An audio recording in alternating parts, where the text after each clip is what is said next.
नमस्कार बंधुगण, आज आमे स्वाधीन भावे कथा कहूछु, स्वाधीन भावे निश्वास नेउछु, स्वाधीन आकाश तले स्वाधीन।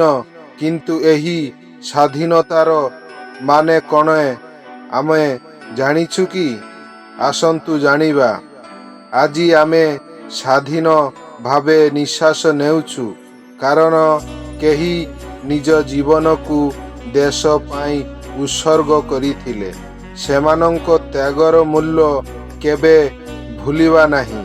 त्रिरंगा केवल एक पताका नुहे, यह आम गर्व।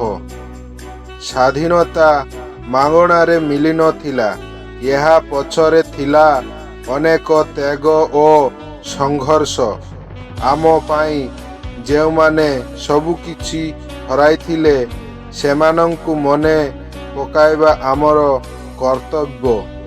त्रिरंगा जेतेबेले आकाशरे उड़े मने पड़ी जाए देश पाई लड़ीथिबा सेही महान मनीष माने। आजी आम हातरे अछि स्वाधीनता, किंतु ताहार पछरे अछि सेमानंको अमूल्य त्याग। आमे आजी हसुछु, निज इच्छारे जीवन बंचुछु, किंतु यही स्वाधीनता पाई केते लोक निज स्वप्न छाड़ी देइथिले।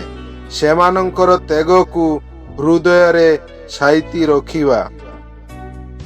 देश पाई देइथिबा त्याग केबे व्यर्थ जाए नहीं। सेही त्याग ही आम आजिर स्वाधीनता। सेमाने चालीगले, किंतु सेमानंको स्वप्न आजी भी जीवंत।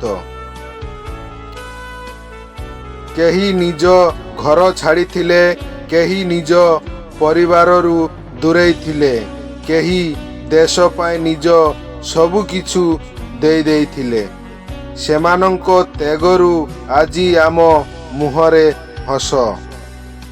त्रिरंगा को देखिले केवल रंग देखु नहीं, ताहा भितरे लुचिथिबा इतिहास को अनुभव करंतु। प्रत्येक रंग आमको एक शिक्षा दिए, प्रत्येक त्याग आमको देश को भल पाइबा शिखाए। स्वाधीनता दिवस केवल उत्सवर दिन नुहे, यह आम इतिहासर स्मरण करिबा दिन। जेउ माने देश पाई त्याग करिथिले सेमानंको स्वप्नर भाव भारत गढ़िबा आमर दायित्व।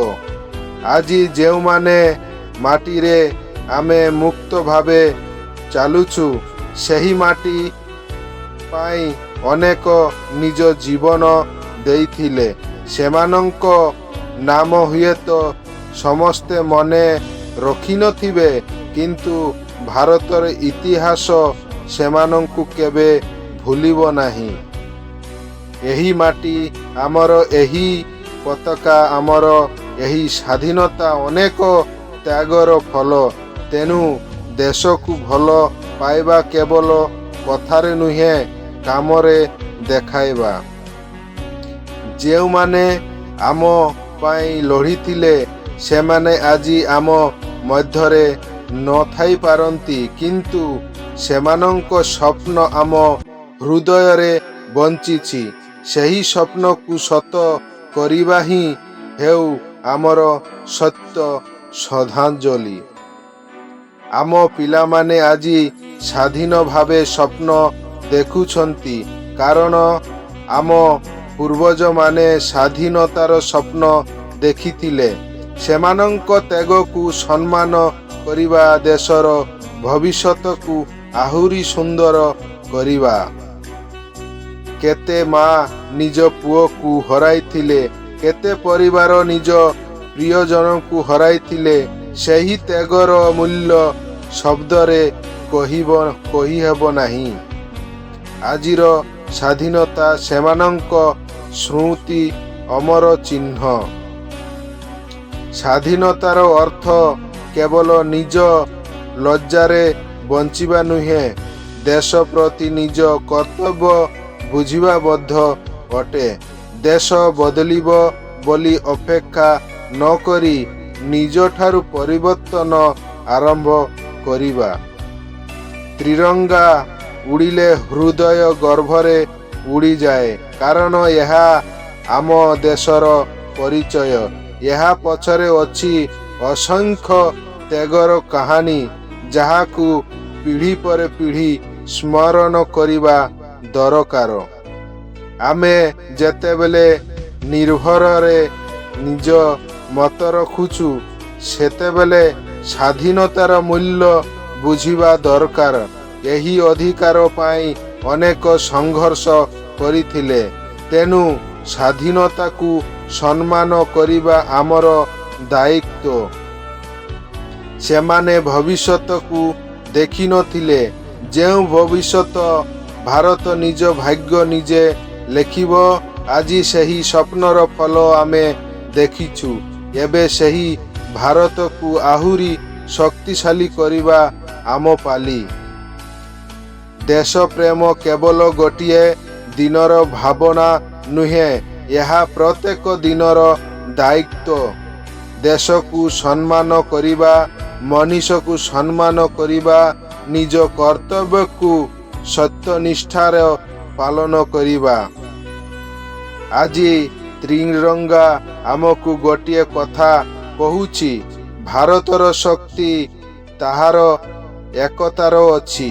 ଭାଷା ଅଲଗା ହୋଇପାରେ, ସଂସ୍କୃତି ଅଲଗା ହୋଇପାରେ, କିନ୍ତୁ ଆମ ହୃଦୟରେ ଭାରତ ଏକ। ଅଗଷ୍ଟ 15 ଆସିବ, ଚାଲିଯିବ, କିନ୍ତୁ ସ୍ୱାଧୀନତା ମୂଲ୍ୟ ସବୁଦିନ ରହିବ। ଯେଉଁମାନେ ଆମ ପାଇଁ ତ୍ୟାଗ କରିଥିଲେ, ସେମାନଙ୍କୁ ମନେ ରଖିବା। ଭାରତ ମାଟି, ମଣିଷ ଓ ତ୍ରିରଙ୍ଗାକୁ ସମ୍ମାନ କରିବା, ସେହି ହେଉ ଆମ ସ୍ୱାଧୀନ ଦିବସର ସତ୍ୟ ଶପଥ। ଏକା ଭାରତ, ଶ୍ରେଷ୍ଠ ଭାରତ, ଏହା ହିଁ ସତ୍ୟ ଦେଶ ପ୍ରେମ। ଜୟ ହିନ୍ଦ, ବନ୍ଦେ ମାତରମ୍।